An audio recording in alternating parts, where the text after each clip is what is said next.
fear. So, what is fear? Is fear a movement of thought? That is, I have. There has been fear in the past. There is the memory of that, the remembrance of that. And the remembrance is movement of thought, right? Which again is the movement of knowledge, right? And this knowledge is stored up in the brain. And this knowledge is me, right? When I say I am attached to you, I am attached to you because you are the audience and I derive great pleasure from it, because I can talk to you, fulfill myself, all that nonsense. And that gives me a great sense of fulfilling. So thought has experienced this sense of power. That thought then says, if I let this go, I'm frightened. I am nothing, right? So is fear the cause of me? So this is a very serious thing we are saying. As long as there is this central entity with its self-centered activity, which is desire, attachment, greed, you will always have fear here, right? Let's dive into it slowly. Fear is something we all feel. But have you ever stopped to wonder what it really is? It's like a mix of what's happened before and what might happen next, right? But is that all there is to it? Let's take a closer look. Have you ever asked yourself, what is fear? It's a big question, and it's worth thinking about. Fear isn't just a feeling. It's like a blend of our past experiences and future worries. But is there more to it than that? Think about all those old stories you've heard, like the ones about gods and monsters.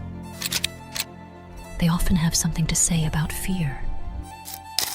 In Greek stories, there's Phobos, the god of fear.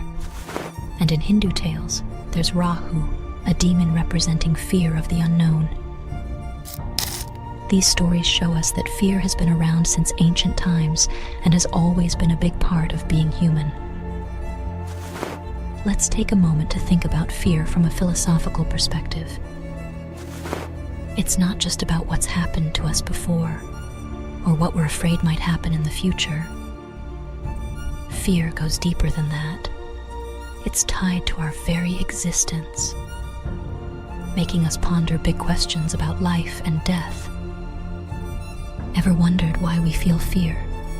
It's not just because something scary is happening right now. Our brains are wired to react to danger thanks to evolution. But sometimes our minds can play tricks on us, making us scared of things that aren't really dangerous at all.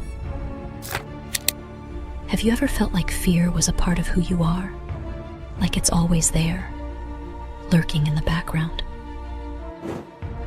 But what if fear isn't really a part of us? What if it's just an illusion? A trick our minds play on us? Maybe if we can see through that illusion, we can learn to live without fear holding us back. Fear is a big, complicated thing. But by exploring it from different angles, through myths, philosophy, psychology, and even questioning our sense of self, we can start to understand it better. And maybe, just maybe, we can learn to live with less fear in our lives.